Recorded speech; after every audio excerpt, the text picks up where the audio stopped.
biggest surprise player? And this is offense, defense, special teams. This is draft picks.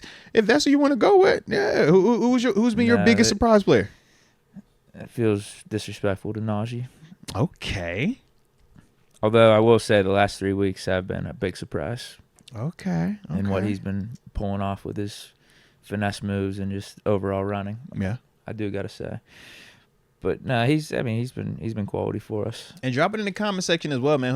Who's been your biggest surprise player this year? I gotta agree with the comments. I gotta go Deshaun Elliott. Okay. He's been unreal. Like, he might be, outside of TJ, he might be our most consistent player on defense up to this point. Ooh. Between like TJ, man, Cam's been playing good this year, but I think Elliott might be two or three. Man. And whenever we signed him, you weren't thinking of him like that. You weren't thinking. I mean, some people were calling for him too, like I was saying with Zach Frazier, to make a Pro Bowl or be an All-Pro safety this year. You weren't thinking that about Elliott when you signed him. You were thinking you're just getting a quality starter out there to complement Minka. Maybe we got a 3-man safety rotation between him and Casey being the bottom two, and obviously Minka being our top guy. But from the start of this season, he's been lights out, man.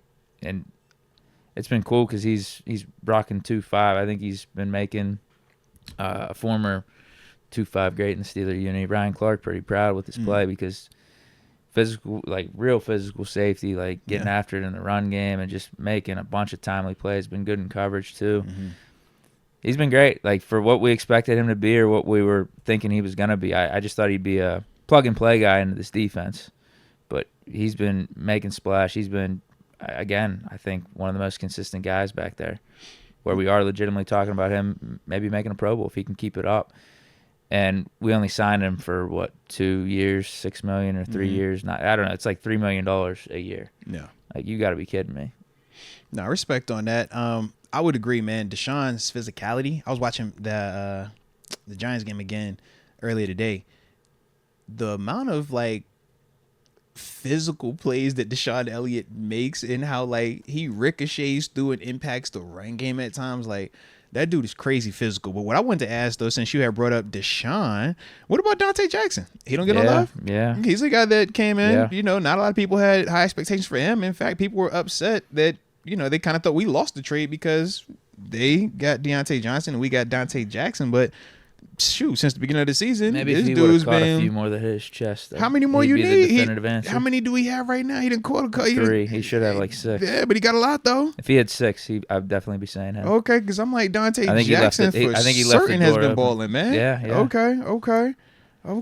Yeah, I think maybe part of it's just the expectation. Now, this is surprise. So with him, I thought we were getting some consistency at the cornerback spot when we got him. Now, I didn't know if he was going to be more towards the end or still in his prime. Obviously, he's still more towards his prime, but I think there was a certain level of professional, like a certain level of good CB2 play on the outside you're going to get from Jackson to complement Porter. Whereas Ali, I just thought he was because he was just well going to be there. Yeah. He was just going to be there. You know, Minka's our main guy in that secondary, and particularly in that safety room. I mean, there's multiple Dukes. I'm trying to think. Let's think of some more surprises real quick. All right. What about, I seen Darnell Washington's name come up. No. Not enough. Okay. No, not enough. I've seen Calvin Austin's name come up. Not enough. Not enough. All right. What about, I was going to say Highsmith, but we're not really surprised by his production. Herbig, he's been a little bit too banged up. What about Dan Moore? That's not a bad one. That's the guy that's supposed to be benched how many times now? I can't be that surprised. He's consistently improved since he got in the league. Okay. Najee might be my 3 spot, maybe. Najee in the 3? Yeah, okay. For how he's been running these last few weeks. Okay. But yeah, maybe I'd put Jackson at 2. See, I'm stuck, like Elliott 1, maybe Jackson 2. Yeah, like I lean Deshaun Elliott, but it was a very close Dante Jackson at 2 for me because I think Dante has balled out. I just think because they play different positions, it's a lot easier for the fans to see a Dante Jackson bad play versus in the exact same game, a Deshaun Elliott bad play is a little bit more hidden because of where he plays at. Sure. That's my only, and that was kind of how I felt when we were talking about Beanie versus Zach Frazier. It's not saying that Zach hasn't had bad plays, and I'm not talking about the snap, but a bad play by Zach Frazier might just be a 1 yard loss or a no yard gain. Bad play by a slot corner, it's like a 20-yard catch, right? Or a 15-yard gain. So it just shows up differently. Dante Jackson gives up the explosive play to Darius Slayton. We all can circle him and highlight it, right? But that 45-yard run, you look at some of them same names in terms of Deshaun Elliott, some of these other guys, and it's like they were a part of that part. But because of just the nature of the position, we won't look at him and hold that against him as all. So that's why I said for me, man, I think with Dante, I was really high on him, but I'm a fan for physicality, hitting. And I like the fact that not only is Deshaun Elliott a bully on the football field, he's like a real life fashionista off the field. Like my man B. Paris, like he dripped out, bro. I like the duality of him. It's like, yo, you're a real sociopath, man. You could kill a person on the football field and then you gonna hit him with something, just fly some linen or something. Like, yeah, he be the flare, but he wore all that stuff, Deke. It look real, just, yeah, we don't dress like him. He dresses like the runway. So I do like that. So I'm gonna nod. I'm gonna give him that one at the end of that, man. Ooh, nice one right there, Drizzy. He brought up Ryan McCullum as his biggest surprise. You throw Mason McCormick in the mix then, too. I think both of those dudes, yeah. I just think not enough snaps, maybe. Right. Because with Deshaun and with Dante, they've been starting since week 1. Yeah. That's the only thing, man.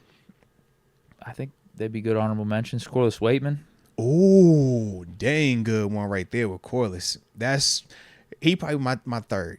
Because, yeah, when Cam went down and then we didn't sign Press, I was like, ooh. I don't know if I'm that surprised about that. He was good when he punted for us. No, good in what you're punting like right now or That's no. fair, but yeah, I can't go there with you on that I thought one. it was a good signing when we picked him up. I thought it was for Denver week because of the way Coach Tomlin tried to sell it. But yeah, I didn't know who else we were going to pick up. I thought he was the better option over Harvin. I thought that both of them were going to be in the same vicinity. Whereas Waitman is punting like you Cam Johnson or something. I agree. He's been awesome. But I thought he was going to be good for us. I think Najee's still a bigger surprise to me than how Waitman is punting. I'll be honest. Okay. Well, I know you had a lot of energy towards Najee at times, so I get why he might be a little bit more surprising to you. All right, just these last 3 games. His first how many games were we in? 8. So last 3 games. So his first 5 games, those were like status quo games for Najee. Mm-hmm. These last 3 really got my attention. Okay, he's running like a different player. Okay. Well, before we get to the more fun awards, let's go ahead and get this good old negative out the way. What?